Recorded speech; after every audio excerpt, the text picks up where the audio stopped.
Hey guys, how's it going? It's Pakistani on PB Nation and on Tech PB. I've been getting a lot of messages recently about how to properly set up a DM, so I thought I'd just go ahead and make a video, make it easy for people. Well, the first thing you want to do is you want to pick a dwell for a dwell that you want to use. Now, what this means is that you can run a lower dwell. Stock is 18. You can run a lower dwell and get better efficiency, but make the gun just a little bit less smooth, a little tiny bit tougher on paint. Or you can run a higher dwell at around, say, 21, 22-ish. That will make the DM a little smoother, and but it'll also make it a little less efficient. Now, the reason is because if you run a lower dwell, you have to turn your LPR a little higher. That's why it's not as smooth. Or if you turn your dwell up, you can run your LPR a little lower. Now, pretty much what you want to do is, to get started, you want to take your regs and zero them out. Now, you do this by taking an Allen key, turning both your regs in clockwise until they pretty much stop turning. And towards the end of it, you don't want to torque it down. Just when it stops turning, just stop. Same with the LPR. Let's see. All right. Yeah, and like I said, don't torque it down. That's actually really bad for your reg seats when you torque it down like that. Now, from here, you're going to take your HPR, and you're going to put it at about 4 to 5 turns out. Now, that's not exact, but that'll like ballpark the pressure so you can actually chrono your gun properly and set your LPR properly.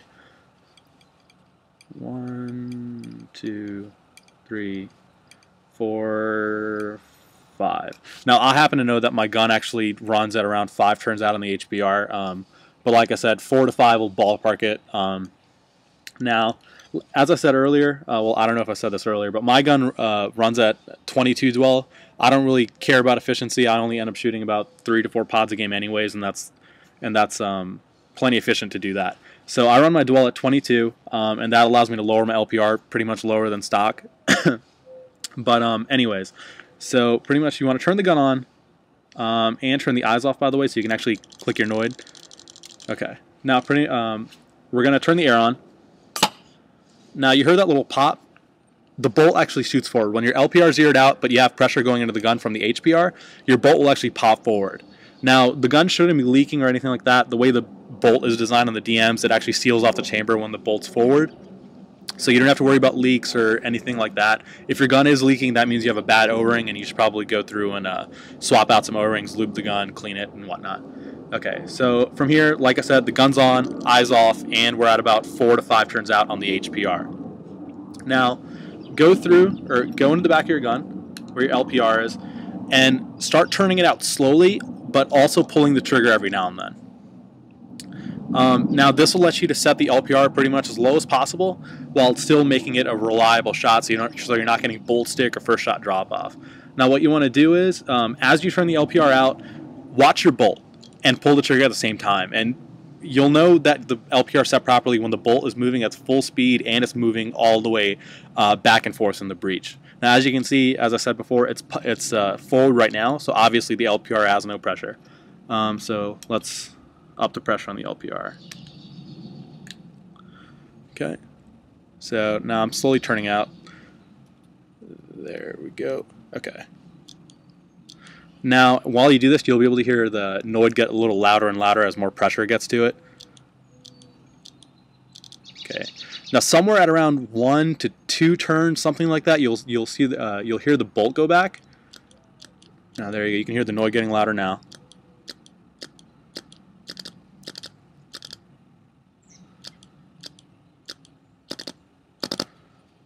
Now, the bolt should pop back at some point soon. There we go. The bolt kicked back, but the bolt didn't go back all the way. Now, as you can see, it's a really weird sound, meaning it's not cycling all the way, and you can even see the bolt still stuck into the breech. Now, pretty much, you want to keep going.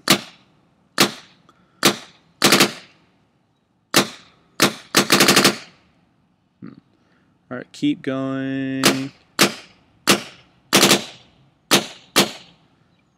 Okay, now at around here, I know my bolt's moving at full speed. It's clearing the breech all the way. When I pull the trigger, it's not staying in the breech at all. So I know my LPR is pretty much set properly. Now, to be 100% safe, at this point I like to add maybe just another quarter turn on the LPR just to make sure I don't have any first shot drop off or bolt stick. It's kind of nice outside right now, but say if it were a little colder and I kept it at the absolute lowest LPR I possibly could, when I got out to the field it might have some problems. So at this point, go ahead and add about an extra quarter turn on the LPR just to make sure temperature won't affect the way the gun works anymore. Here, let me go ahead and do that right now. There we go. And now I can see my bolts going in the breech all the way and coming back. Noise-wise, it sounds 100% fine. So yeah, at this point, this is when you'd go to the chrono, make sure you're shooting at a proper FPS. And yeah, that's really all there is to it, to setting up a DM. It's not complicated at all. A lot of people say it's complicated, but I just did it in about 5 minutes, I'd say.